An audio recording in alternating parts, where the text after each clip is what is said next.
சென்னையை பொறுத்த வரைக்கும் இந்த 3 மாத இடைவெளியில் ஒரு நாள் கூட 40 டிகிரியை தொடவில்லை.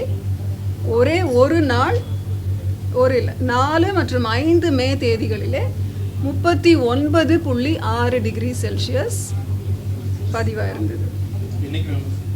அதான் 4 மற்றும் 5 மே தேதிகளில். ஆனால் 40 தொட்டு போகலை. இந்த தரம் வந்து கடந்த 5 ஆண்டுகள்லையும் ஏதோ ஒரு நாள் 40 டிகிரி 41 டிகிரி அப்படி இருந்தது. ஆனால் இந்த மாதிரி இந்த வருடம் 40 டிகிரியை அதை தொடலை சென்னையை பொறுத்த வரைக்கும். அப்புறம் தென்மேற்கு பருவமழை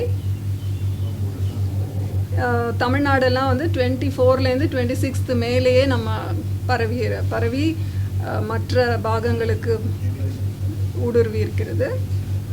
மழை குறித்த தரவு, அதாவது இப்போ நம்ம மார்ச் ஏப்ரல் மே பற்றி பார்த்தோம், தமிழ்நாட்டுக்கு எவ்வளோ கிடச்சிது அப்படின்னு சொல்லிட்டு. தென்மேற்கு பருவமழை நாளையிலிருந்து அந்த பருவ காலம்னு பார்த்தோன்னா இந்திய வானிலை ஆய்வுத்துறைப்படி 1 ஜூன்லேருந்து 30 செப்டம்பர் வரைக்குமான 4 மாத காலங்களை தான் நம்ம சவுத் வெஸ்ட் மான்சூன் சீசன்னு சொல்கிறோம். பருவமழை வந்து 24 மேவே தொடங்கி இருந்தாலுமே மழை அளவுன்னு நம்ம பார்க்கும்போது அந்த 1 ஜூன்ல இருந்து தான் நம்ம கணக்கு எடுத்துப்போம். இந்திய வானிலை ஆய்வுத்துறை வந்து அதிகாரப்பூர்வமாக வெளியிட்ட update on long range forecast படி பார்த்திங்கன்னா இந்தியாவிற்கு 106 விழுக்காடு லாங் பீரியட் ஆவரேஜ்லேருந்து அதிகமாக இருக்கும்னு கணிக்கப்பட்டிருக்கு. இயல்பு நிலையை விட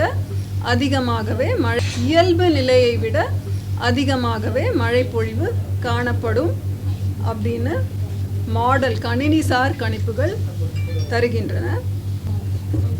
இது இந்த அடுத்து வரும் 5 நாட்களுக்கு. இந்த 2 தேதிகள், தட் இஸ் 31 மற்றும் 1 ஜூன் தமிழக கடலோர பகுதிகள், மன்னார் வளைகுடா, குமரிக்கடல் பகுதிகளில் சூறாவளி காற்று 45 கிலோமீட்டர் வேகத்திலும் இடையிடையே 65 கிலோமீட்டர் வேகத்திலும் மணிக்கு வீசக்கூடிய வாய்ப்பு இருக்கிறது. மற்ற நாட்கள், அதாவது 2ஆம் தேதியிலிருந்து 4ஆம் தேதி வரை தென் தமிழகம், குமரிக்கடல், மன்னார் வளைகுடா பகுதிகளிலே மணிக்கு 40லிருந்து 60 கிலோமீட்டர் வேகத்திலே சூறாவளி காற்று வீசும் வாய்ப்பு உள்ளது. வங்கக்கடல் மற்றும் அரபிக்கடல் பகுதிகளிலேயும் இந்த 2லிருந்து 4 ஜூன் வரை மத்திய கடல் பகுதிகளுக்கு செல்ல வேண்டாம் என்று அறிவுறுத்தப்பட்டிருக்கிறார்கள்.